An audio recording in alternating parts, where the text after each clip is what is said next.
Hey guys, welcome into this week's late edition of the MCT podcast. That's right, late edition. We are recording on Saturday, so this should be out on Sunday, April 18th.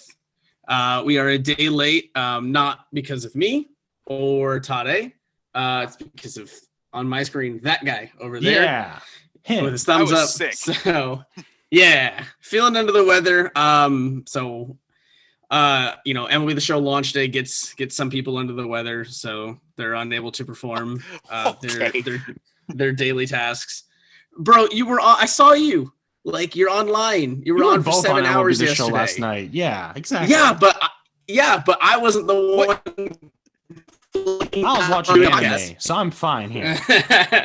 What, you gotta sit there and tell me, like, oh, hey, don't play your video games while you're sick. Like, I can't just get up and go to the bathroom. You have to be sick in bed, drinking Gatorade. That's it. Only thing you can Dad. do. Maybe a Dr. Pepper. Maybe a Pepsi. All right, Dad.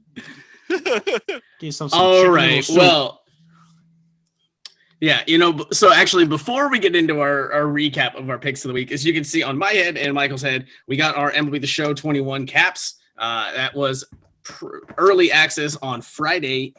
And so we both have get a hat. Grinding that because you didn't spend $100 a game. $100? No way. That's too much money. Says the guy who gambles all the time. Yeah, I know, right? Yeah. Yeah. Says the man with a gambling addiction. Also, not to pat myself on the back too much, but I was able to use an employee discount, so was Michael, and get ours cheaper. And I had a $10 Best Buy reward certificate, so I spent much less than $100. But anyway, so spent most of Friday doing that. So anybody out there playing MLB The Show, I hope you're having fun. This is the first year it's cross-play, so it is on Xbox, which is really cool.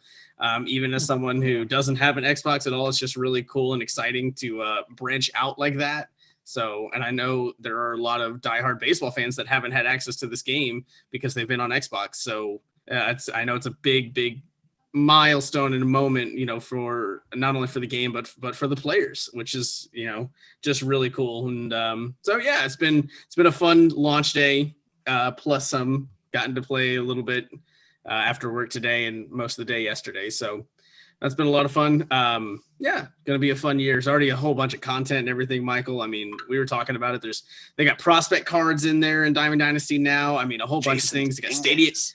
Yeah, Jason Dominguez has already got a card in there. There's Stadium Creator, which I have yet to go into at all, but you can make your own stadium now officially. Been waiting on that one, so that'll be a lot of fun. I actually think I'm going to pair up with Muncie Megadome. Yeah, you can do that. And have dinosaurs patrolling. Dude, I mean, how long is it going to be until someone gets Doug Dimmadome in the game? Dimmadome. Dimmadome. I mean, I would hope like by the end of the week, I would hope somebody's there. But I think I'm going to pair up with our 3C Media team member and founder, Craig, and him and I are going to get a stadium built on my PlayStation. So that'll be fun to do. But so super excited. It's one of my favorite days of the year, as I'm sure it is Michael's. MLB The Show launch day is just special. MLB The Show is great. Content-wise, San Diego Studios, shout out them. They do a great job when it comes to Ultimate Team modes. I think they're leaps and bounds over the Maddens and EAs and 2Ks of the world. So they do such a good job of just throwing content at you that you don't feel like you have to open your wallet. Whereas 2K and EA kind of, they go the opposite way. So it's fine. I say, hey, first pack I purchased, 90 overall Josh Donaldson. I know. I saw that was pretty crazy. That was pretty crazy to get that first headliner. So there goes your headliner luck, by the way, for the year. Yep. So in a month when you hit that drought, last year first three. Yeah, I was like, didn't you? Yeah, you started off hot and then like didn't hit nothing for like 30 of them. Checked it. I pulled Scherzer eventually. That was all I cared about. That was a good one. That's a really good one to pull. Yeah. All right, let's take a look at our picks of the week. Tade, we've been talking a lot. Why don't you start off? What did you go with again last week? Remind me. All right. So as the person with the best record, I'll explain who I was. I am now 4-4-1, 4 wins, 4 losses, 1 game that was postponed. I picked San Antonio to win at Orlando. And it was a blowout win for a team that's kind of on the slump with San Antonio and a team that is just, I don't want to say like completely, utterly garbage, but they phoned it Orlando in. kind of is. Yeah, they've 30 definitely point win phoned for it San in. Antonio. I thought it'd be closer than that because they both suck, but no, blowout win. So that's a win for me. 4-4-1, baby. Nice. Let's go. That's an easy one, taking the easy road out. Thank so you, DeMar I like it. DeRozan. The man. I like it. I took a chance on my Cubbies, who have gone off to a historic start of the season. So historically great. No, I'm just kidding. Historically awful. Their offense has just been, abysmal, piss poor, whatever you want to call it, non-existent, all these things. But the pitching is done good enough in some games. In the games that they do win, they win low-scoring ones. That's what I predicted over the Braves on Friday, so yesterday's afternoon game at Wrigley. I had predicted a 4-2 win for the Cubs over the Braves. It ended up being a 6-2 loss to those Braves. So, Braves are a good team, even though they've also started off really slow. But you know what? I thought maybe they could eke some runs out, and nope, couldn't do it yesterday. So, I'll talk more about the Cubs in a minute. But lost that one yesterday. So we can go ahead and move on. Michael, what'd you pick? If I remember right, you were pretty boastful about last week about your Reds. Yeah, if I remember Michael, right, what about that? you were pretty boastful about what was the quote, Todd? How did he word it? It was something like, "Doesn't matter which game it is, just pick a game because they're gonna win them all. They're gonna win them all." Yeah, wasn't that what you said, Michael? And then, hey, do you want to tell us what happened with that? Literally after you said it, I plead the fifth. What? This is in court. You can't really plead the fifth. If I remember correctly, the referees robbed Jesse Winker of a home run. And Chris, just threw everything off the flow. And as a statistic in baseball? I don't think so. I think in the record book, I think it still gets that nice big old fat L. Yeah, just like when the Cubs had that one guy steal the ball from the outfielder. What was that guy's name? I forget. Poor guy. Steve Bartman. Steve Bartman. That's what it was. Yeah, Michael, that's not an asterisk there in the game. Still, if we're gonna talk about that, can we talk about Chris, how Javi Baez turned into Mitch Trubisky there for a couple of minutes and just launched a ball to the moon? Dude, he flipped that wrist. I've never seen him flip that wrist like that. He looks so smooth, like he always does, right? He looks so smooth. This dude, this is part of why I love him, though. Everything he does is just silky, buttery smooth, right? So he fields this ball going towards the third baseman. So he fields the ball away from the first base side. So basically he's moving to his right, and he has to throw it to his left. It's not an easy throw to make, but obviously, you're a major league shortstop. If he sets his feet, I think he's got time to make the throw just like a normal fielder.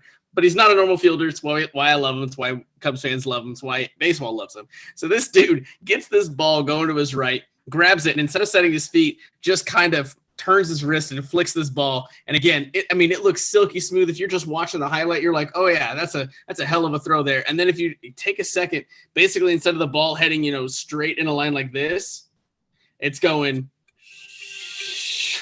like a rocket to the rocket to the moon.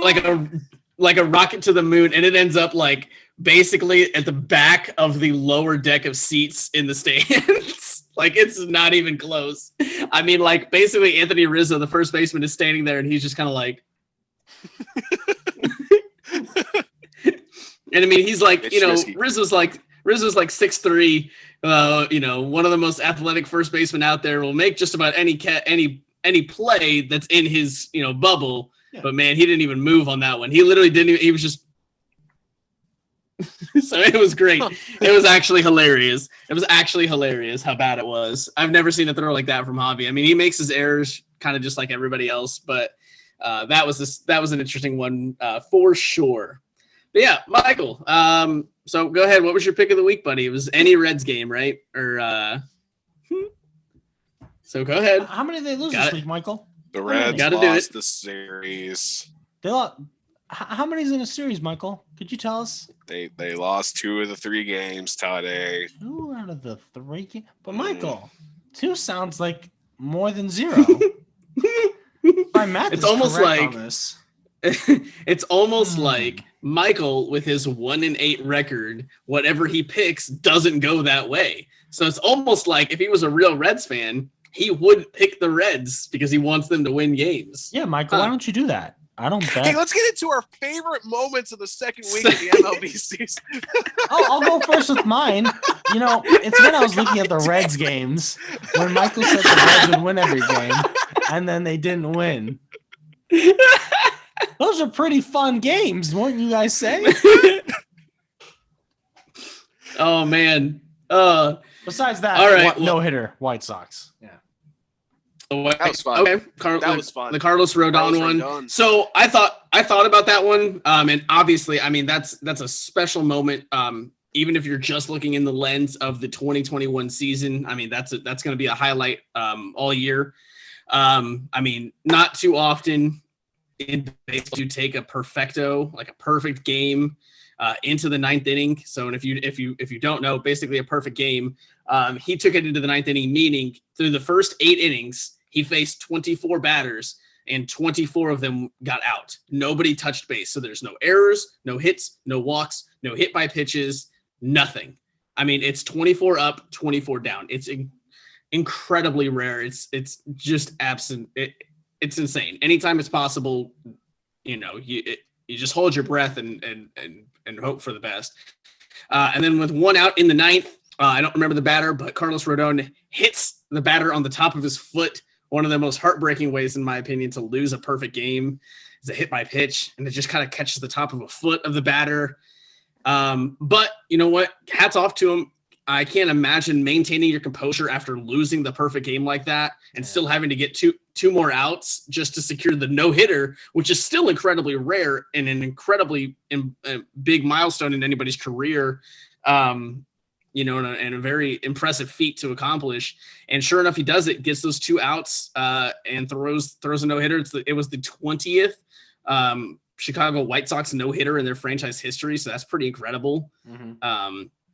Pretty awesome for him, for that franchise. Like, shout out to them. That was just super fun. Anytime it happens in baseball, you had to take a moment and just celebrate it because it's just so cool to think about. Especially in today's game, it's all about offense and home runs and everything like that. To actually shut an offense down that much over an entire 9-inning game is incredible. So absolutely, that's a huge moment. I think, like I said, for the whole season, not just this week. I had that one as a shout out, so I'm glad you took that one, Tade. The one I was going to call out, I've got a Cubs one and a non-Cubs one. My non-Cubs one is actually another no-hitter. Was the Joe Musgrove one for San Diego. I know we talked about it when it happened last Friday night, but I wanted to actually kind of dive into it just because it was such a cool moment. And there was a lot of things that came from that no-hitter that people didn't know at that moment when it happened. So the first thing I want to point out, in part because I'm a Cubs fan, the catcher of Joe Musgrove's no-hitter was Victor Caratini. Now, why that matters is he actually caught the last no-hitter of last season in Chicago as a Cub from Alec Mills up in Milwaukee. So he becomes the first catcher ever to catch basically back-to-back MLB no-hitters on different teams. So he caught one for the Cubs in 2020, and it was the last one of the entire season. And then the first one of this season, he catches in San Diego from Joe Musgrove. So pretty freaking cool for Victor Caratini as well. It never happened before. So that's pretty incredible. In over 100 years of baseball, that's never happened. So shout out to him. What's even cooler about the Musgrove one is that he's a San Diego kid. I mean, it's one of those things that, like, man, that's what sports are. That's why sports are sports. That's why they hit your heart, and they're just so, you know, they just make you take that breath and say, wow, that's incredible. How does that actually happen? You have a kid who grew up less than 30 miles from this stadium and has been a lifelong Padres fan, and he becomes the first Padre pitcher in franchise history to throw a no-hitter. I mean, it's just special, and that makes it extra special. So shout out Joe Musgrove again for that. That's incredible. definitely, a moment to remember for all of Padres fans and for him as well and his family. That's just unbelievable. It's something I'm sure he couldn't have hoped for realistically in his life. So that's awesome. To be the first Padre pitcher to do that is pretty impressive. And like we kind of said last week when it happened, of course, it's that little guy, Joe Musgrove, in that nasty rotation that throws the first no-hitter. It's not Blake Snell. It's not Yu Darvish. It's not Daniel Sinlamet. It's Joe Musgrove. Why not? Because the Padres are just that good and that deep that they're going to beat you so many different ways all year. So they're scary. But my Cubs moment actually happened today, Saturday. Man, the offense finally wakes up against the Braves. And oh my God, they woke up in a huge way. They end up winning 13-4 this afternoon. They were up 11-1 basically through 5 innings. They ended up hitting, as a team, they hit 6 home runs today. Javi Baez and David Bodie each hit a 3-run home run today. Chris Bryant and Wilson Contreras are just scorching right now, especially Wilson Contreras, who is now homered in, I believe it's high. Chris, do it. He's homered in he's homered in 3 straight games, with 2 more today. He has 5 homers in his last 4 games. Scorching hot right now. And you know what? Doing it with a lot of flair, doing it like he does, with a lot of passion, a lot of energy. So I absolutely love to see it. And Chris Bryant is just showing you once again, when he's actually healthy, he is an MVP level player because he's won the MVP before. People have written him off because of injuries the last few years. And you know what? I said it at the beginning of the year. I'm going to say it today. I'm going to say it next week. I will say it every time I get to talk about my Cubs. I'm telling you guys, Chris Bryant is on an absolute revenge tour this year. He's tired of the trade rumors, tired of hearing all about it, tired of hearing that he's not as good as he was when he broke into the league and won that MVP. He's here to absolutely, with that devilishly deadly smile, come and just absolutely kill your team. So watch out for him. Watch out for these Cubs. I'm telling you, I know they started off slow, but with that pitching being as good as it's been, which is better than I thought it was going to be, if the offense gets to where they need to be, and they should be, they're a dangerous team. And I don't think the NL Central, I'm sorry, Michael, as good as your Reds are, and they're scorching hot right now, don't get me wrong, I really think the Central is going to be a tightly run race when it all shakes down to it. And I don't see 100-win team coming out of the Central. So it absolutely could be the Cubs. It absolutely could be the Reds. It's not going to be the Cardinals, please. It could even be the Brewers. The Pirates are the Pirates. We know they're going to fall apart. They'll have a 20-game losing streak at some point and just be done. But yeah, so I think it's just going to be really interesting to watch as the season goes on. So Cubs fans, don't panic just yet. I know the offense has been basically unwatchable before today, but look, this is what they can do when they're at their best. Look, they finally were able to, they finally, just as Aaron Rodgers said, baby, relax, RELAX, just relax. There it is. So, yeah, I'm a double, triple, quadruple threat. I don't know what to tell you. So, but yeah, so, this is what the Cubs offense can do when they're actually hitting the damn baseball. When they can hit a fastball in the freaking strike zone, they'll put up 13 on you. So just look out for them. Telling you guys. All right. Those are my moments. Michael, what did you have, bud? What caught your eye this week? I just want to bring it down a little bit and just remind you that the Reds have scored more runs than the Cubs have hits. Dude, I will. No, absolutely, for real. Thank you for legitimately. Thank you for bringing that up, because I saw a stat yesterday. So before today's games for the Cubs and for the Reds, I legitimately saw a stat yesterday that the Reds, through 7 home games this year, I know it's a very small number, only 7 home games, they are 6-1. Impressive, obviously. They are scoring an average in those 7 games, scoring an average of 9.7 runs a game. That's incredible. That's mind-boggling. That is mind-boggling. They will not stay that way, but thank you. No, of course not. But that's why you have to talk about it while it's happening, because it's so rare. It's so unheard of. That's unbelievable to be averaging nearly 10 runs a game.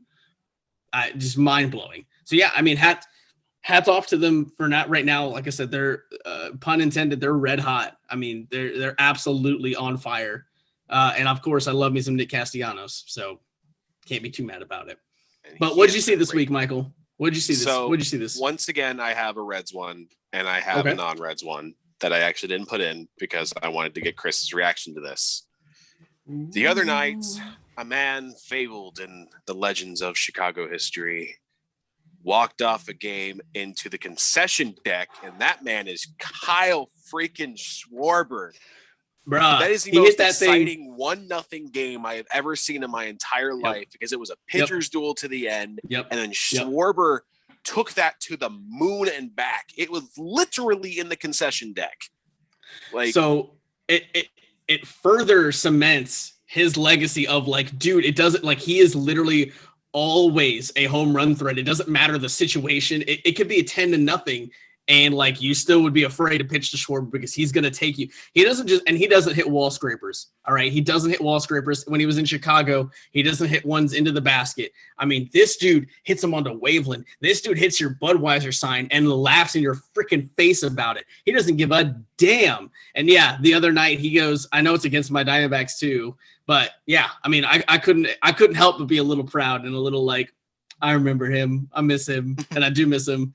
But yeah, as you said, one of the most exciting 1-0 games you'll ever see because it was an absolute pitcher's duel and one mistake, and you made the one mistake to the wrong batter on that Nationals team, and that's Kyle Schwarber. He left him a hanging ball in the zone, and I mean he didn't just hit it, he didn't just demolish it. I mean he crushed that ball. It was like 465 feet. Fun fact, according to StatCast, it was the longest walk-off home run in StatCast recorded history. So wow. Mm-hmm. Yep. Damn. Mm-hmm. I'm telling because he's Kyle freaking Schwarber, man. You make a mistake pitch to him, it doesn't matter the situation. First inning, 9th inning, extra innings, 7-0 game, tied game. It does not matter. You make a mistake to that man, he will make you pay for it. And it was so nice to see that the other night. And yeah, he was hyped, and I was hyped for him, and it was just awesome. It was just a great moment. It was just so excited. And speaking of that moment in the show, I would love a Tops Now Kyle Schwarber diamond of that moment. Because I didn't get my 2015. Yes, because I didn't get my 2015 postseason Schwarber diamond last year who could play catcher, and I had to go with Pablo Sandoval as my switch hitting catcher all year. So come on, show. Get your stuff together. Yep. All right. Now what's your Reds moment? That would be today. Because it was a lot of fun today. Watching the comeback win against the Indians, which it was Sonny Gray's return. He didn't go that long. He went 4 1/10, but he struck out 6 batters. He only allowed 2 home runs. Oh, 2 earned runs. Yeah, 2 earned runs that weren't home runs. No. I was like, man, two homers is but not for great. a guy coming back from like a pretty severe back injury, sure, just see him go out there and dominate the way he did.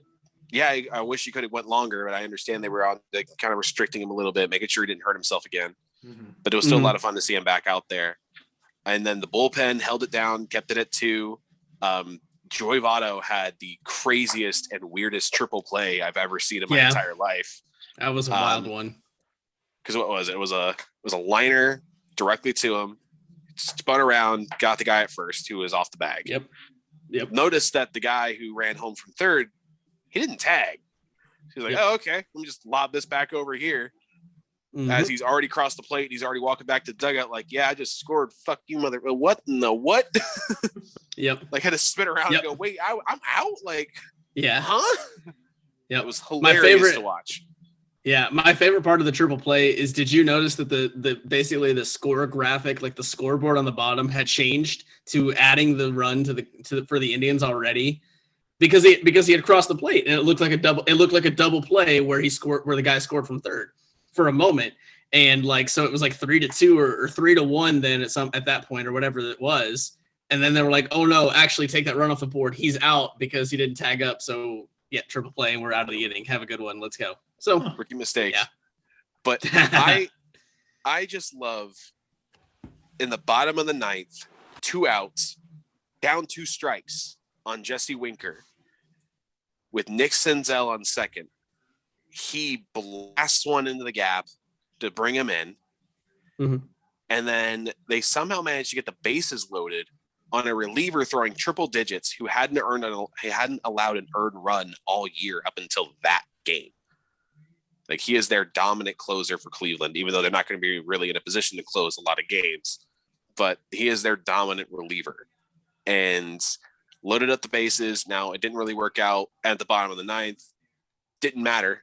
But because in the bottom of the 10th, they were able to, Tyler Stevenson was able to drive home Eugenio Suarez and end that game in a walk-off fashion.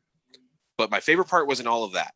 My favorite part was at the top of the 10th, a straight up foul ball happened from a Cleveland's batter, went right up to the roof of the media deck. And you heard one of the announcers scramble because he thought that ball was going to ricochet back in. And Barry Larkin just sat there like this, didn't flinch, didn't move, just sat there. And he's like, "How did you do that?" And he's like, "Man, you know how many times I had a 100-mile-an-hour ball come flying at my face?" I was literally gonna say you can tell the difference in a former player and an announcer who's not a former player, at least at the MLB level for sure. So that's hilarious. Yeah, that's hilarious. Of course, Barry Larkin wouldn't react. He has seen a million baseballs come at his direction at varying speeds, angles. He's seen it all. Literally, he has seen it all. So that's hilarious. And of course not. I would be way more surprised if he reacted at all than to hear he didn't react. Because of course he didn't, because he's Barry Larkin. He's seen it all, done it all. So that's pretty great. That's pretty great. I did not see that one. So that's pretty great. All right. So I just have a fun little proposition, a little hypothetical here for you. So shout out Mr. Craig Collins, Craig Crash Course. He sent me this the other day, and I had to bring it on here. I had to bring it on here because it was just too good. So he sent me Todd A. Be Proud. He sent me a TikTok, a video of this hypothetical situation. It was two other podcasters, and I unfortunately don't know the podcast. I can't shout them out. I'm sorry, because I just got the video with two white guys on it. Yeah, wow. Well, descriptive. I got nothing. That could be anybody. But I know, but it's two guys, and guy A proposed to guy B, and he's like, "Here's the deal. You get a one-time payment of $10 million, cash money in your account. Boom, $10 million in your account today, all yours." Oh, but, yeah, I know what you're talking about. Yeah.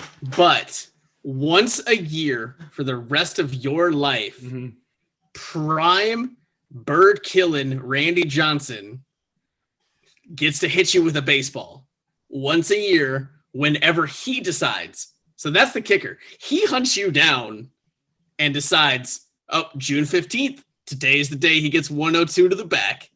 Like, so you got to live all year, every year, with that on your mind, that he can show up at any time. He can show up when you're 100 years old. He can show up when you're sleeping, when you're in the bed, when you're in the shower, anywhere. Oh, yeah. I'm going to take the money. I'm going to take the money. Take that bet. The money any day. I'm not surprised. Man,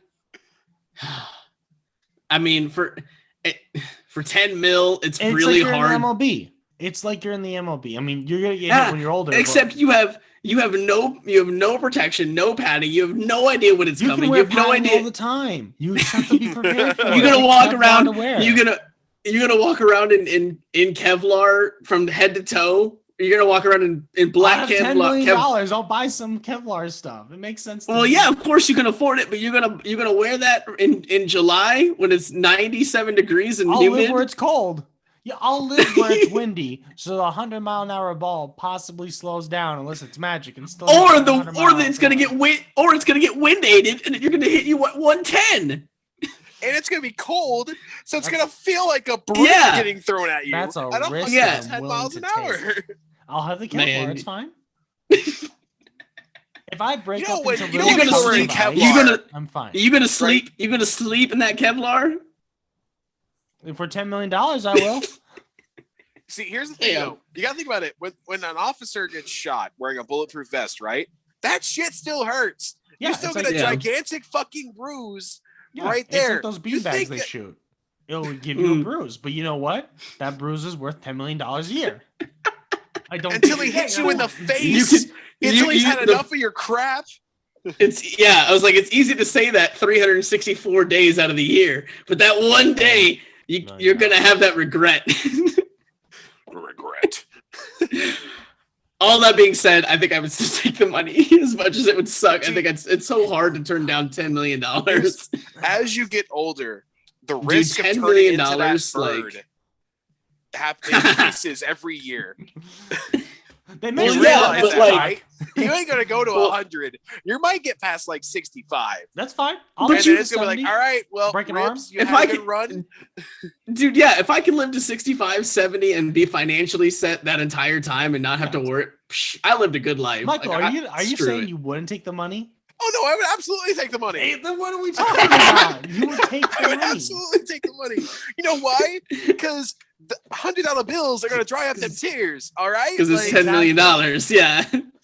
So we're all in agreement. We would all take the money and we'd all take the hits. Because we are all money grabbing and SOBs. We would just all meet up in the hospital once a year. Be all right. Yeah. Be all good. Spend a week in the hospital. It's all good. Yeah. All right. Just imagine. Hey man, you want to get on games? Nah, man. Randy got me. Not today. Today's not the day. Like a vaccine shot. It's gonna sting for a while.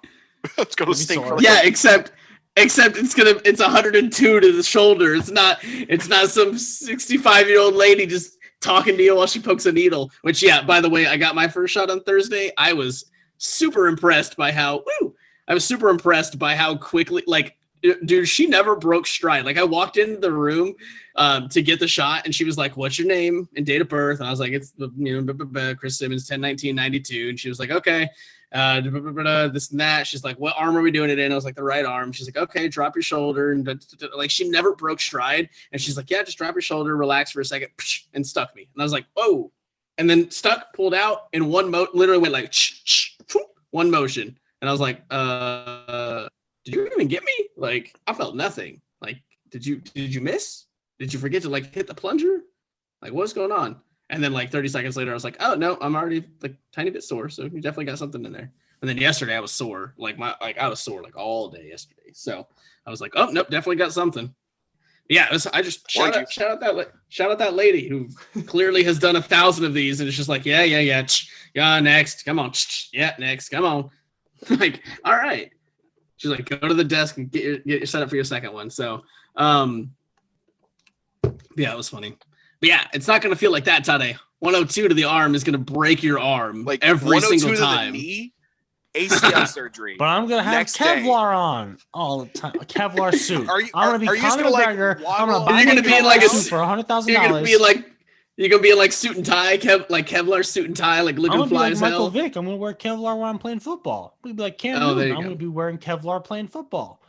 I don't know any other football players that wear Kevlar. I don't know either. I didn't know. I'm going to be like Teddy. I didn't know those two. Kevlar. Yeah. I didn't know those two wore Kevlar. Okay, you learn something every day. Rib injuries. Oh, okay. So Cam car crash and Vic, I don't know when he just wore it. So Michael, I hate to say this. Let's be honest. The MLB has a review problem. They've got a review center problem. The MLB has a problem. They have a lot of problems. They do have a lot of problems, and this is another one. Yes, it really is. Look. As I've said it for years, and I'm dead serious. As somebody who grew up on baseball, like has loved it with all of my heart since I was 4 years old and can remember standing next to a tee and swinging at a ball off the tee. And I love this sport forever and ever and will forever love it. I completely understand. It is boring as hell. It's boring as hell to watch, to sit at home and like to watch a game from start to finish, a 3-hour game when not a lot happens from moment to moment. It takes a special, honestly, Tade, kind of like soccer. Pitching takes forever. They just need a shot clock for pitching and it's fixed. Seriously, they've tried that. But seriously, it's to me, it's kind of like soccer. And correct me if I'm wrong, but it's kind of like soccer where it takes a special kind of appreciation to love soccer, because soccer's pretty, like, to me, soccer's pretty boring.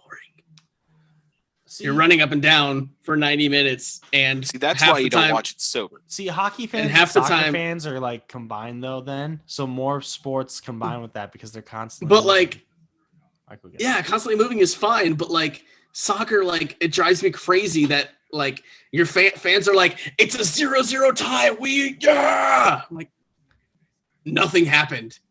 Literally nothing happened just for like 90 minutes. Except it like doesn't end soccer in a fans 0-0 tie. Well, soccer can not end in a tie also if they do shootouts like hockey does. So it's kind of the same. One's on grass, one's on ice. Oh my God. Now hockey is now granted, hockey is ice soccer. You're just now putting that together? There's the same like penalties, dude. There's the same like offsides and like all that shit. Like it's the same stuff that you have in soccer, just on ice. Yeah. I will say, soccer and hockey with their shootouts, that's probably some of the most exciting moments in all of sports. I mean, that is like pulse pounding. Like when you get to the ninth inning, it's a home run derby style now in baseball. Dude, I've said legitimately like extra innings. I would love a home run derby to settle extra innings so that we're just done, because 17 inning games drive me insane. No, like that's so bad. That's where that Texas rules come really into play. Yeah, with that runner on second. I hate that runner on second. What's the rule on runner on second? So when extra innings start, so now in the 10th inning and beyond, when you start the inning, whoever was supposed to bat first starts on second. For both teams. It's whoever was last out. Yeah, it's whoever was the last out. But why? No, it's whoever was the last out in the bottom of the ninth. That seems like a dumb rule. Whoever got the last out for your respective teams is the first person on second, and then that rotation still goes. Interesting. Okay. Because like today, Gino was the bottom of the ninth, and then he went to second. Fun fact, that's not how it goes in the show.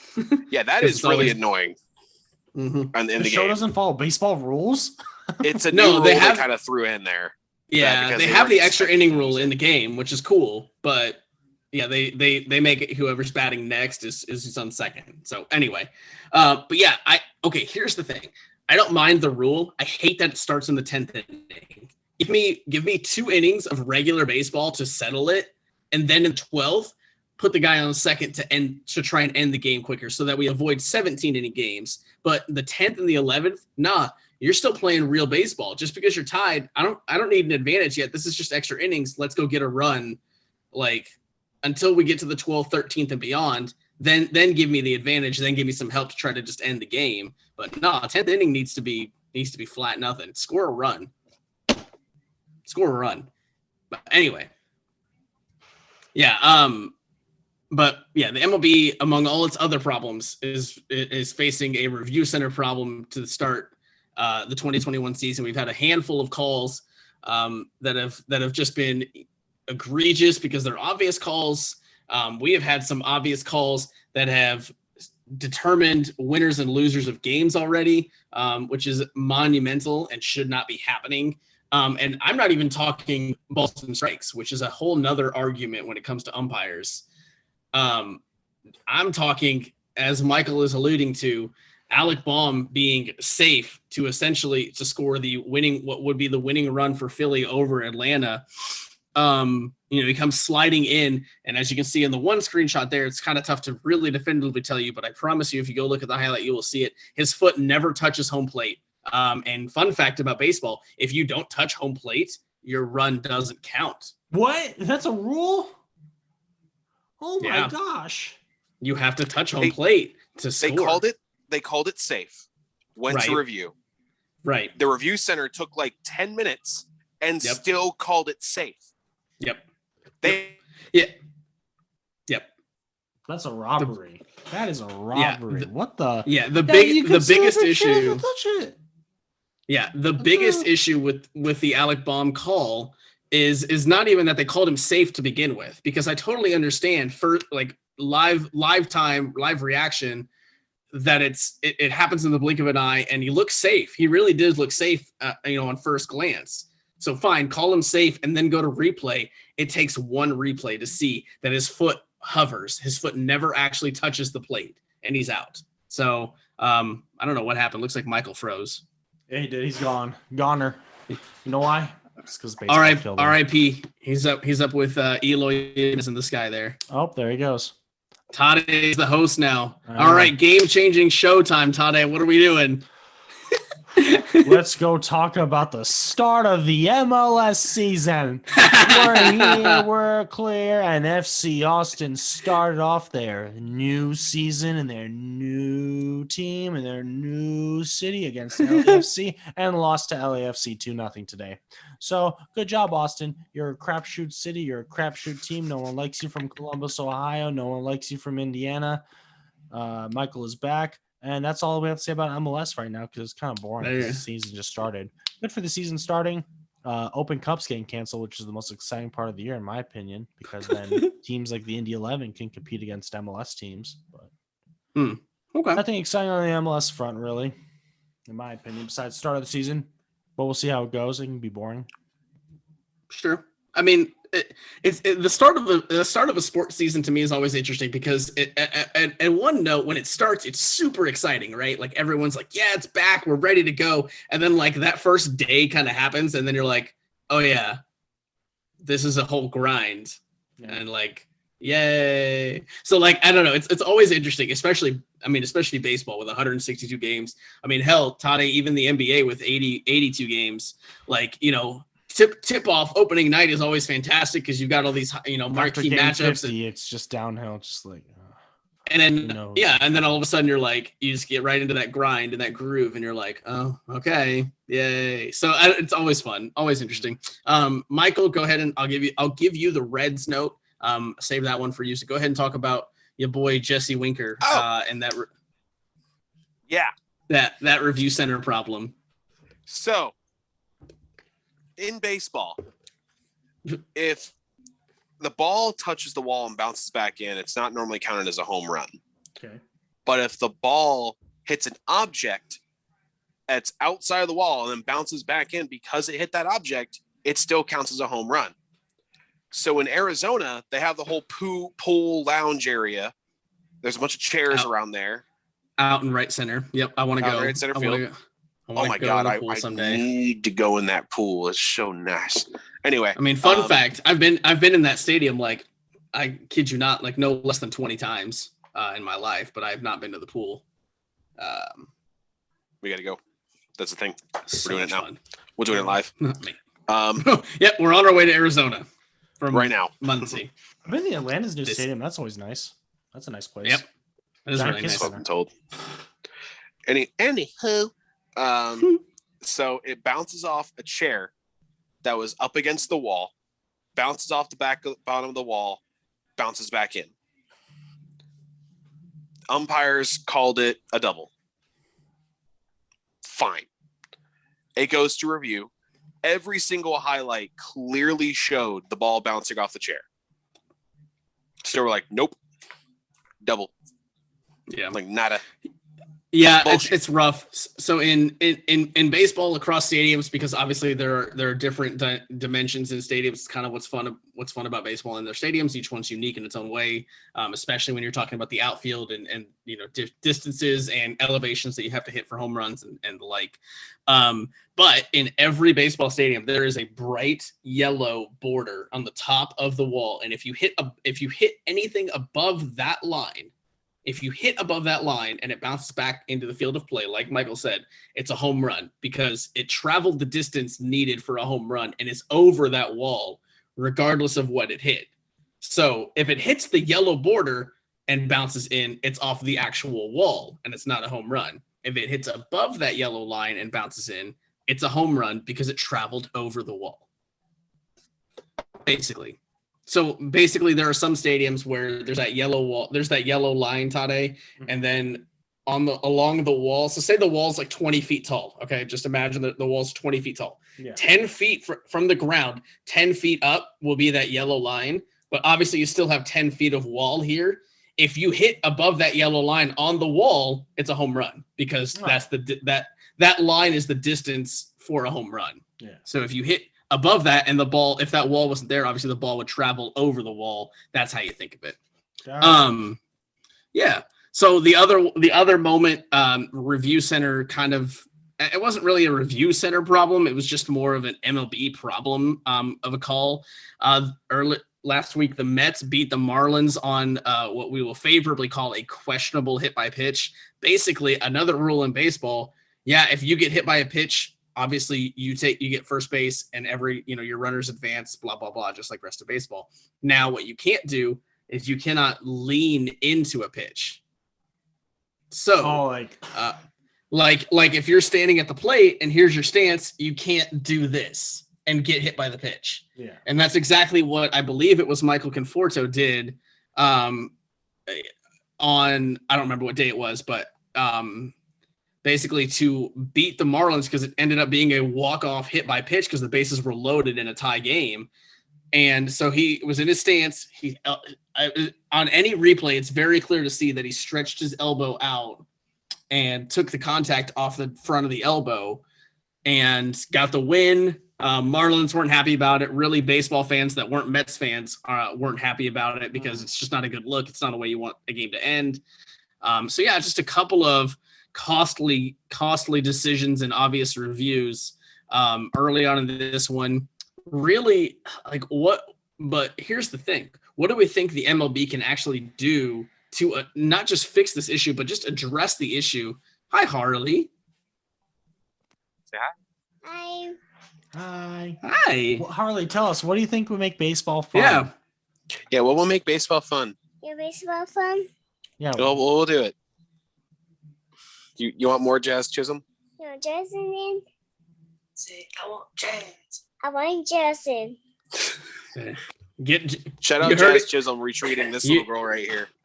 Yep, you heard it. You heard it here first. More Jazz. You need more Jazz. Get Jazz in.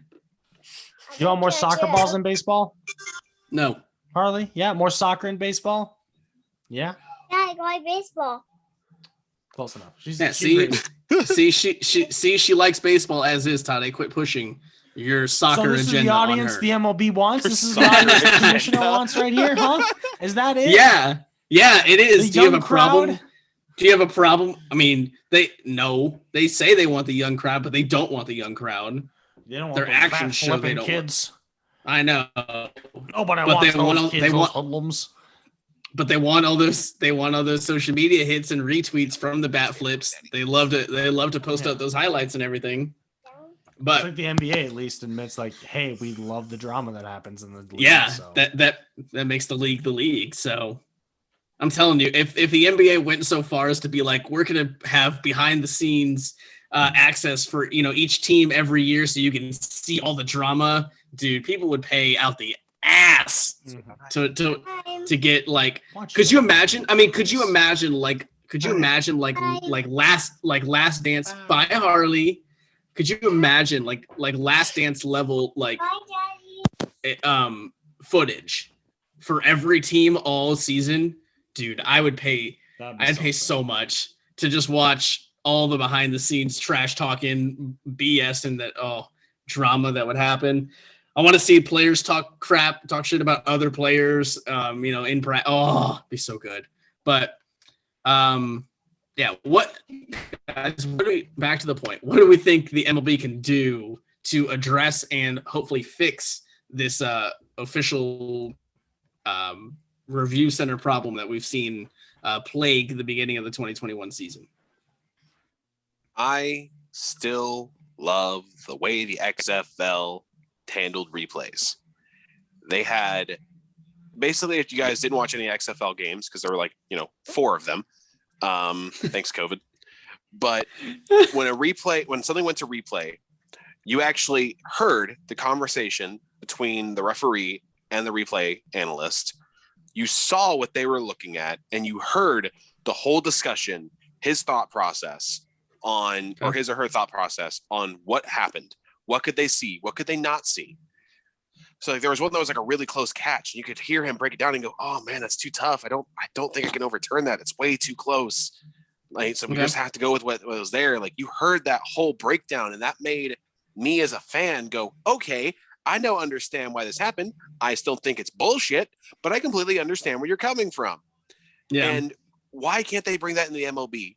And why? I would love discussions. I want to know how this right here was called safe. Yeah. How? I want the discussion. I want the thought process. I want to know everything. Yeah. As a fan. So give me more. Add this. So going along with what Michael said, Why don't we just get rid of the people altogether? Because they're wrong half the umpires are wrong half the time on balls, pitches, strikes, things like that. We can just let robots do it. I would love for you to go in there and track 100-mile-an-hour fastball with your eyes. And be I knew Tade. How did I know? I should have known Tade would be like, technology, robots, just let it happen. Why not? Why not put some tracker in the ball to do it? The cameras can see it. They do that with soccer. That can be hacked. Yeah, that's true. It takes the integrity of the game away. Oh my gosh! Because the umpires don't have jobs now. Is that it? It's like implementing the DH. Oh my god! How hard is it to see this ball go? He has a baseball for his discussion point. I love it. Tade did his homework. Tade's ready to go. Michael, I'm not getting into the whole DH debate with you. That could be a 90-minute. I got this from the Tin Caps place, actually. Fun fact. Oh, nice. Okay. Shout out Fort Wayne Tin Caps. I still need to come up there for a game, by the way.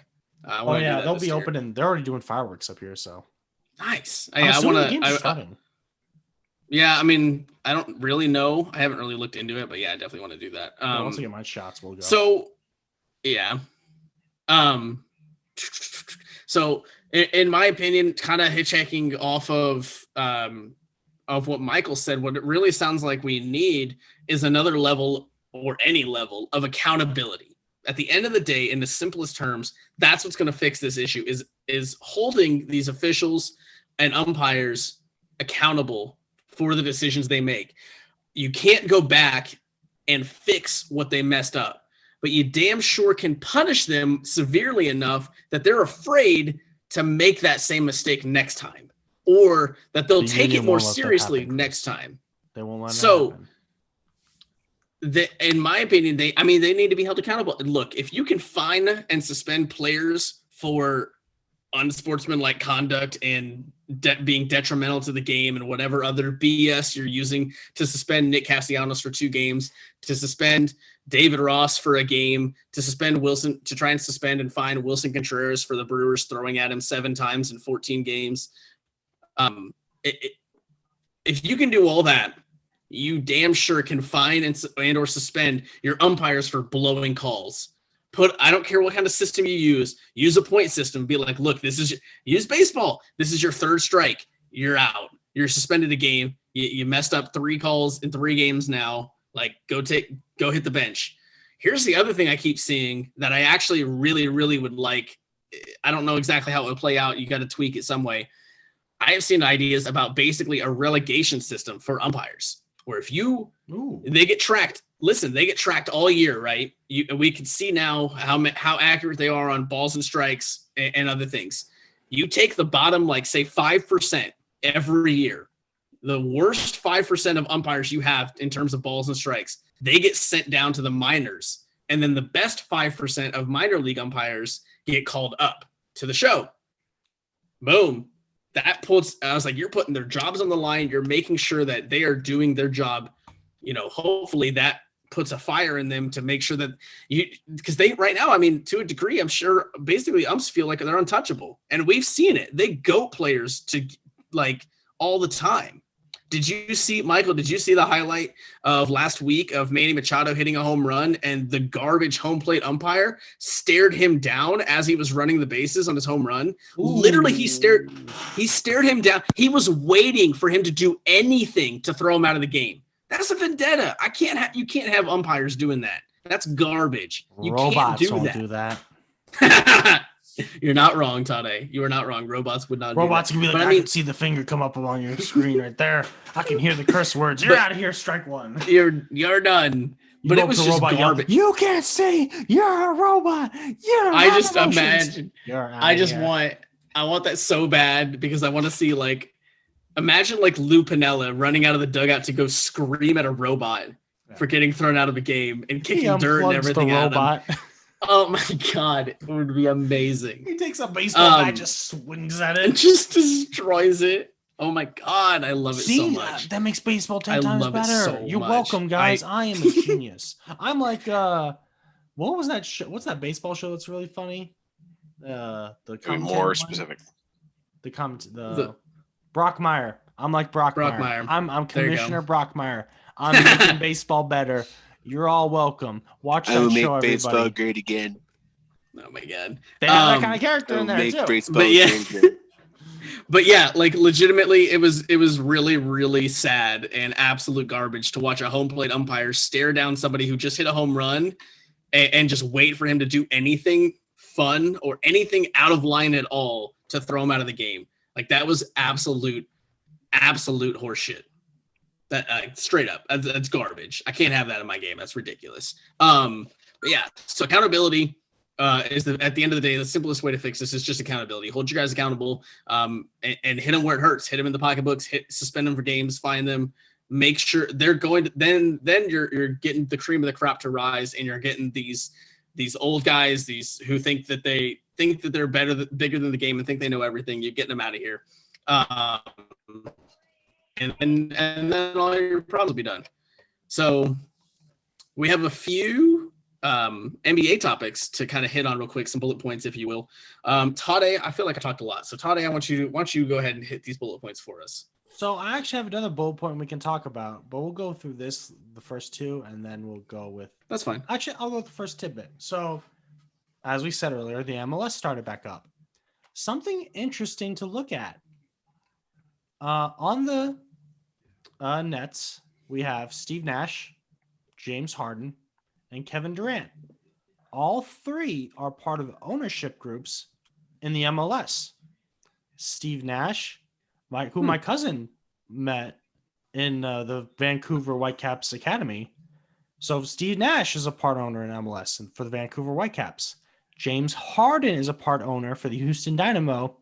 And Kevin Durant is a part owner of the Philadelphia Union. They own at least like 2% of the team. Steve Nash, I think a little bit more. He actually trained with the players a lot. He has fun there because he loves soccer. But I think it's really interesting how a lot of NBA players are investing in MLS teams to try to get ownership. Carmelo Anthony even had a stake in an NASL league, which is what Indy 11 used to be in, with the Puerto Rican team that was down there before they shut down. He owned that team, actually. He was like the full-fledged owner. So I think it's really interesting how a lot of NBA guys have ownership stakes in MLS, either to grow their portfolio or to show support for the cities they're in. That's a little fun fact. All the MLS owners are on the Nets. That is pretty cool.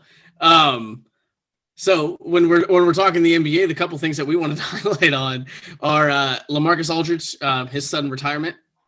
I mean, I say sudden. I think it was sudden to kind of the NBA world. I don't think it necessarily was as sudden to him. Yeah. I think he kind of, he knows his body better than anybody. He knew what was coming up. I have tremendous, words can't even describe the amount of respect I have for him and his career, what he's done, from his time in Portland to his time in San Antonio. One of those guys that if we lived in a movie land, he would have gotten a ring or two, because he absolutely, not even that, just he deserved one. He's that good of a player. He was that good of a teammate. When a guy like Damian Lillard, the first thing out of his mouth that I heard in talking about LaMarcus Aldridge was retire his jersey. Yeah, that speaks volumes. That speaks volumes to have that caliber of a player say, not only just come out and be like, yeah, he was a great teammate. I'll miss him. I'll remember him forever. We had some great times, all that cliche, blah, blah, blah. No, for him to come out and be like, retire his number. He's that important. I wouldn't be what I am without him. And like that, that just speaks volumes. It sucks. It reminds me a lot of like Chris Bosh, where, you have a career. I don't know how short it got cut, but you have a career nonetheless get cut short due to health concerns and health problems. And you know what? It takes a lot to walk away from the game because your body just can't do it anymore. When your mind wants to do it so badly, but your body just can't. It's got to break. It's got to break you to some degree, because that's the worst case scenario for any athlete. He's basically his entire life has been dedicated to getting to this level and succeeding at this level, and he has done it for so long now. And then just to have you have to take a step back and realize that, hey, my body can't do this. I'm going to hurt myself. If you read his letter that he put out there, it's scary. It was scary to just kind of put yourself in those shoes to realize, for him to realize that basically he's like, yeah, while I was playing, I could tell that my heartbeat was irregular and I had to go step out. And then to think, where he talked about how like he was thinking about like if it happens again, like I could just collapse, like worst case scenario, like I could just be done, and I just can't do that. I don't want that. So, I mean, that again is just one of those way bigger than sports things to talk about. So, and scary. You hate that health concerns come into a world like sports, because sports is supposed to be an escape for us, for the fans, for everybody, for even the athletes. It's kind of supposed to be an escape and just this, this in our minds, just this safe haven of where nothing can go wrong, and we're just going to go enjoy our sports for a little while. And then to have something like this kind of shatter that glass, it sucks, but again, much respect to him for walking away. Just a tremendous player, and had a hell of a career. I mean, I didn't realize he'd been in the league as long as he'd been in the league. I thought he was in the league longer, actually, than like 15 years. So like that's actually I thought I was like in it for like 20. I mean, you got to think we're in 2020. You got to think you're in 2021. 15 years, man. You're talking 06. Like that's crazy. You're talking like Melo getting drafted around that time. You're talking AI in the game at that time. You're talking Kobe, obviously, in the game at that time. And like he was a good power forward for like in those years. A long time. Stacked at power forward. Positions. Long time. And he was a stonewall in Portland. Yeah. It was hit before CJ McCollum got there. It was him and Damian Lillard essentially. Yep. And even before Dame, it was him. There was not a lot in Portland. Yep. Outside of him, Dame got that shot over Houston for that three back when we were in college, and that was LaMarcus Aldridge's team. And then he left that year, and then that was it. Yeah. Good for him getting that playoff run with them. Yeah. I mean, think about it this way, Tade. Here's how long his career was. LeBron came into the league in 03. So if you're talking 06, like he's basically right behind LeBron. So LeBron's still here. I know, it's crazy. And he's still playing well. Yeah. Well, when you can sit half the season, you're going to be pretty healthy for the other half. He's injured right now, Chris. Jeez. Yeah. He doesn't want another groin incident. Oh, we suck this year, guys. I better sit out. Hey, well, when y'all can beat, I'll shout you out though. When y'all can beat Utah, with Dennis Schroeder and Andre Drummond leading the way, you got to feel pretty good. Dude, Andre Drummond just grabs rebounds. Like it's incredible. Oh, he did in Detroit. Yeah, I was like, he's literally, I think, a career 2020 guy. Yep. I mean, he's one of the last true centers in the game. Like him and Dwight Howard, really. Like they wanted a Roy Hibbert. Frank Vogel loves his Roy Hibbert guys. I know, right? The other NBA headline we want to throws. Yeah, 7-footer can't dunk it. Hey, happens. Falcon dunked it. Bless him. The other, he don't even have to leap. He don't even have to get off his feet. I think he just has to go on his tippy toes. So just kind of. That's all Roy Hibbert had to do, and he couldn't do it. I mean, true. Another sad bit of NBA news is Jamal Murray did tear his ACL this past week. That's a big blow to Denver, who has been on an absolute roll since the trade deadline when they acquired Aaron Gordon and put together the nastiest front court in the league, with Aaron Gordon and perennial MVP Nikola Jokic. So it sucks. That's a big blow to, let's be honest, to a Western Conference finalist caliber team. Yep. That's a team that's playing like they wanted to win the West at least, and or the whole damn thing. And without Murray, I got to be honest, it's going to be really, really hard to fill those shoes. As great as Jokic is, as great as Aaron Gordon is, and as much as they've got pieces, they've got depth. I mean, filling a guy like that hurts. It's going to be, especially in a tough, stacked Western Conference. Something like that really does tip the scales when you're talking teams that I think are so neck and neck. That's an injury that is really, I think, going to tip the scales in the favor of other teams in the West, like Utah, like Phoenix, like your Lakers, like the Clippers. So yeah, that's really, really tough to talk about, to lose a guy like Jamal Murray for, I assume, the rest of the year. He's going to be out till next because year, December. It's at least 6. I mean, at the quickest we've seen ACLs is like 6 months. Yeah, I think it's doable. And that's guards are usually longer. Yeah. Yeah. Well, I was going to say, and I don't think that's basketball. I think that's probably more baseball, less contact sports, less running. It also depends on his tear. If it was a full tear or partial tear, things like that.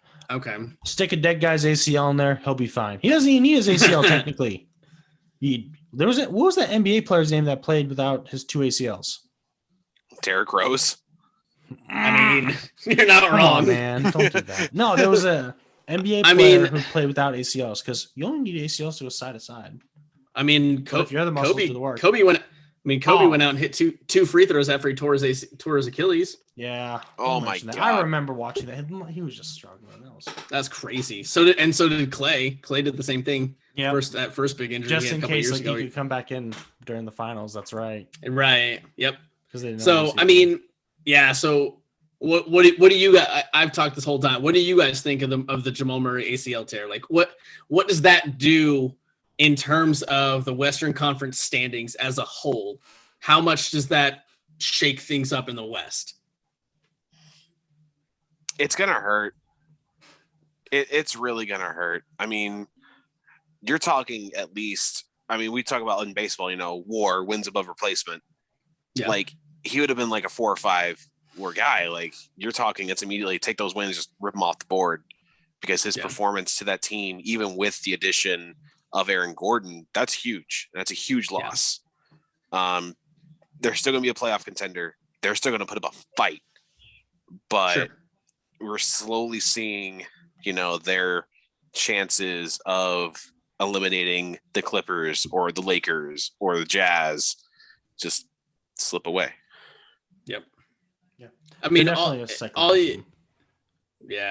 have to do is look back to their playoff run in the bubble last year, and it was Jamal Murray who took them as far as they went to the Western Conference Finals.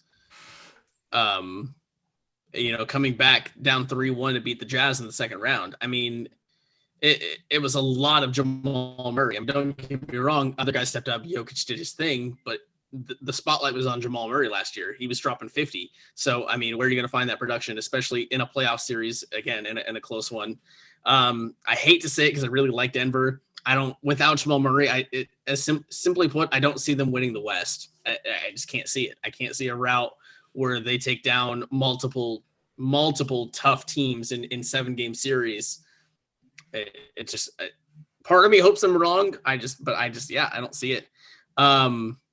So let me ask you guys this real quick because we'll keep moving on. But so with how we're standing right now in the NBA with the Murray injury, Aldridge retiring, and those other, and the other things. Right now, Tade, you're a betting man. Who are you putting your money on to come out of the West and the East and then to win it all?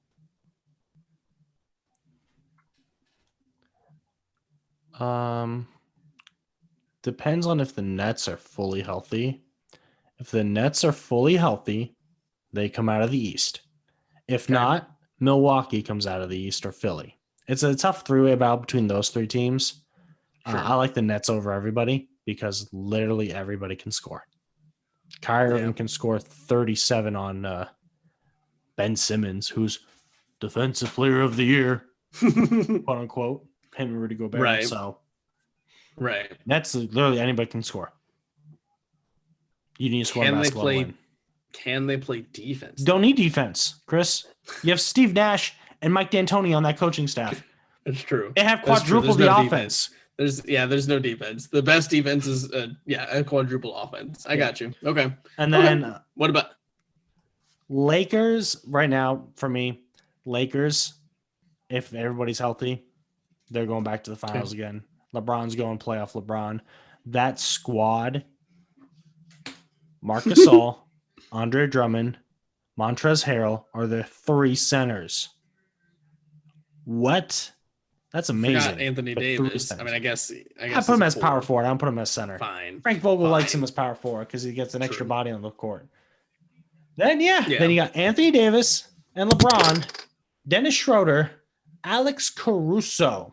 And then you got Kyle Kuzma and then Markieff Morris. So okay. Squad. And then, okay. THC. We got THC on there too. So who wins it all? Brooklyn or LA? LA. Okay. LeBron. Michael, what are you thinking? Thinking I'm gonna take the Houston Rockets and the Detroit Pistons. I shouldn't have asked him. I just shouldn't have even asked you. No, in all seriousness, to Tade's point, if both teams are healthy, it's an obvious Lakers Nets. However, if things were to end today, with the way injuries are today, I'm probably going to take Philly because they're healthier right now. And I'm going to take Phoenix. I'm going to take Phoenix over the Jazz. No, the Jazz are good, but Devin Booker went off in the bubble last year. And this whole play-in tournament thing is going to be, I don't even know. That's I want to point out Phoenix is losing right now by like 20 to the Spurs. So garbage. So you think their season's done? Come on now. And the Lakers are 5th in the West. Like, because it's a game. It's a game. It'd be all right. Okay, so you got Michael. You got Phoenix, and you said Philly out of the East. If we were to end today, strictly because of injuries. Yep. That's all good. You're all good. I'm just curious. We still have like 2+ weeks, but we got about a month before the playoffs start. So obviously things are going to change. It's all good. And then who's winning it all then?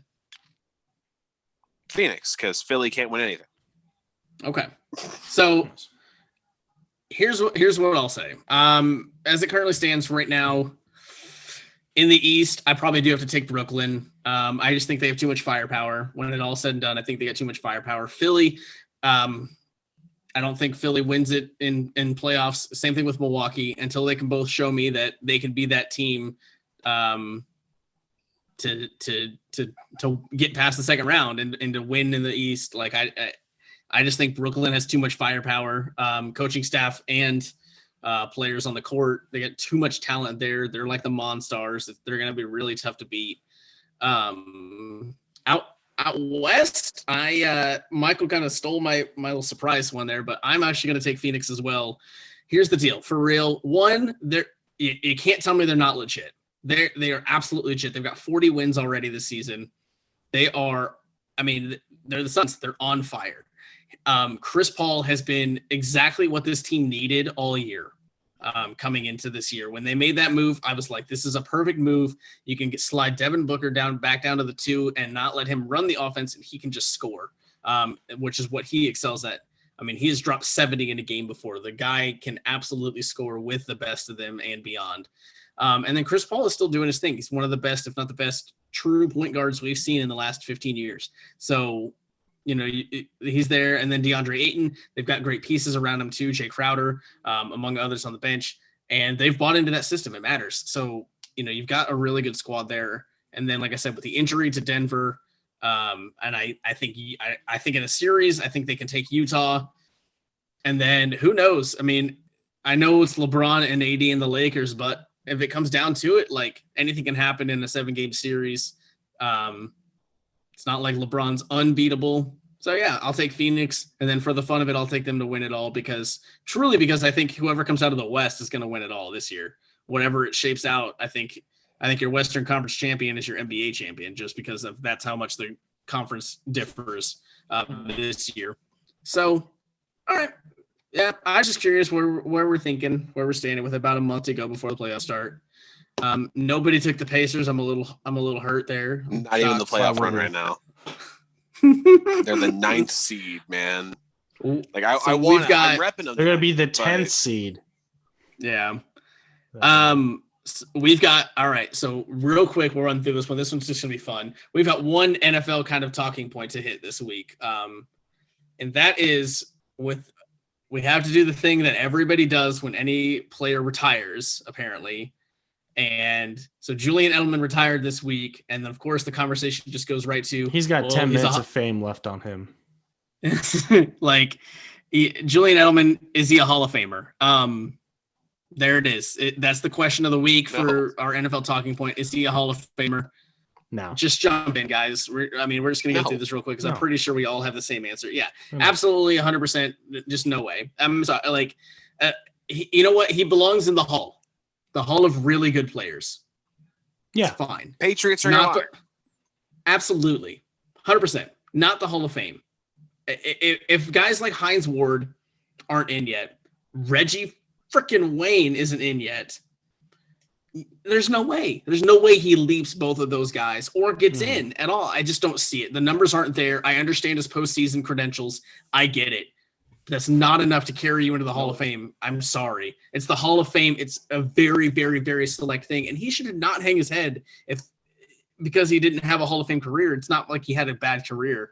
Everybody, again, seems to take it to every – I mean, it seems it's just like the way it goes now where, you're saying he's not a Hall of Famer, so you're saying he's trash. No, there's a big, big, big, big gap between he's trash and a Hall of Famer. Yeah. He is a very, very good player and a very important piece in a lot of those Patriots teams that won Super Bowls.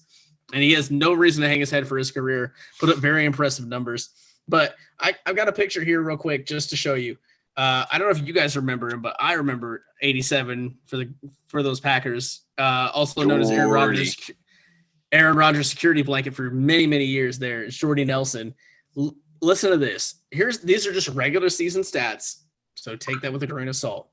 Julian Edelman in the regular season in his career accumulated 6,800 receiving yards, 36 touchdowns, averaged 11 yards a catch, and had a 66 catch percentage. Okay, pretty good. Solid, not bad at all for a slot receiver. Jordy Nelson had 8,500 yards, 72 touchdowns, averaged 14 yards a catch, and nearly a 72% catch percentage. He blew him away in all of those numbers. And I'm not saying Jordy Nelson's a Hall of Famer because, unfortunately, he's not. So if he's not a Hall of Famer, that's the bar. Julian Edelman falls well short of that. There's just I don't see a route for Edelman to get into the Hall. I just don't.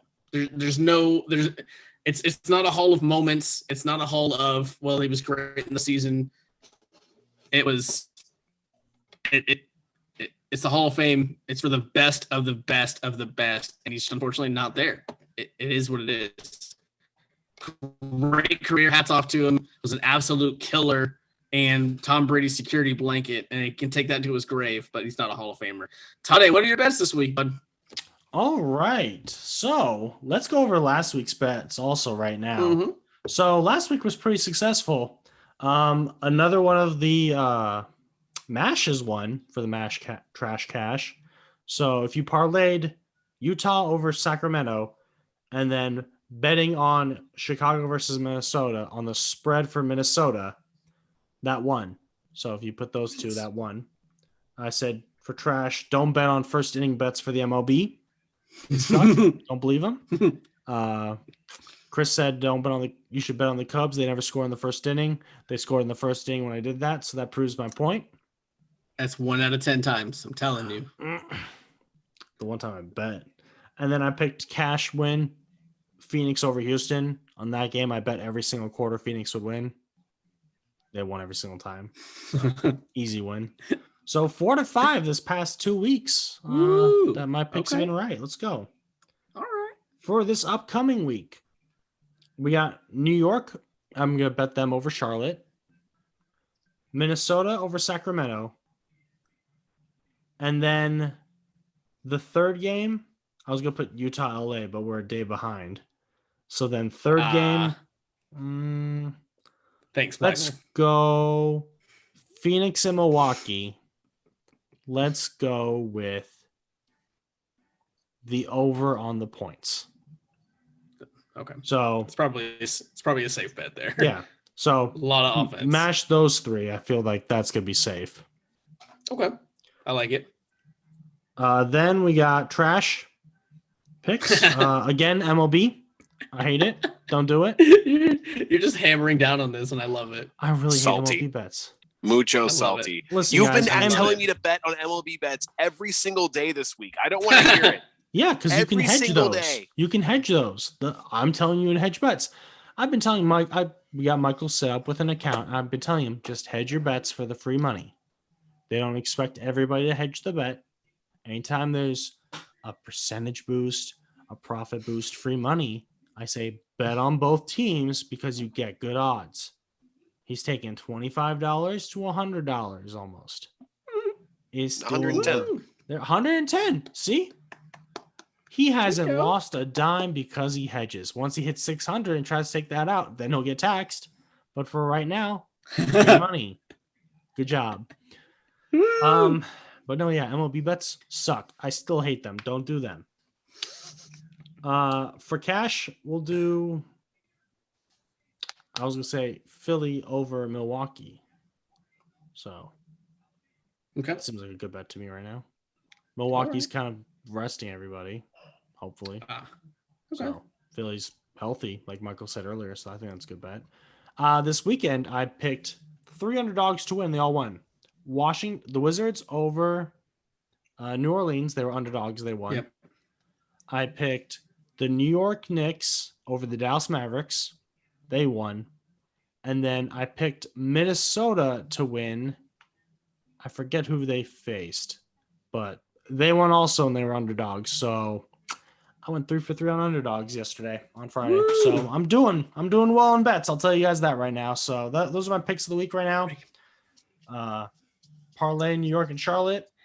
Dollar bills, y'all. Minnesota over Sacramento, and then the over on Phoenix versus Milwaukee. And then cash Philly. The over on points. Yep. Okay. Yep. All right. That was today's bets of the week. I don't know. We don't have any music for it, but there you go. All right. So we will wrap up this week's episode with Shocker, our new picks of the week. I will get us started talking about those scorching red hot Phoenix Suns. My game to watch this week, guys, we got a good one. We got Phoenix in Philly this coming Wednesday at 7 p.m. So not even a West Coast time. So you don't have to stay up until 1 a.m. to watch a good game. It's pretty nice. So check that out. You got a matchup of potential 1 seeds here. So that's going to be fun. I'm going to take the Suns to win that one 138 to 130 because there's no such thing as defense in a matchup like that. I don't care what Ben Simmons says. So, like, Devin Booker's going to drop 45 on him and probably not even sweat. So, but yeah, I'll take the Suns with an 8-point win there, 138 to 130 over the 76ers. Look out for that one. Again, that is Wednesday. So that'll be a fun one to watch. Go ahead. One of you guys take over. So my original pick, as I posted on social media, was going to be this man. Because if you like boxing or just want to see Jake Paul get his ass kicked, watch this fight tonight. However, this episode's going to come out after the fight. So watch this fight last night. Don't pick him, Michael. I have a bet on him. Don't do it. Reverse that pick now. I picked Jake Paul to win, to go the distance, and yeah, sure. My pick of the week is something that's going to be very entertaining. Fernando Tatis Jr., the cover boy, came back this weekend just to face the Dodgers. It's a pretty heated rivalry right now. It's actually been a lot of fun to watch. Oh, yeah. And as I don't know if a lot of people saw this, but when the MLB The Show released their Diamond Players, they gave them like little plaques with a little 1-on-1 card. And Trevor Bauer talked about how in the trailer they had Tatis lighting him up for a home run in the trailer. And he took that personally. Yeah. So tomorrow at 4 p.m., it'll be Trevor Bauer versus the San Diego Padres and Blake Snell and Fernando Tatis and the gang. It's going to be very entertaining to watch. Full disclaimer, since Michael doesn't understand that we're releasing this episode tomorrow, he's talking about Sunday, 4 p.m. Sunday, 4 p.m. Craig hopefully gets this out. Sorry, no, Sunday, 4:10 p.m. Days of the week.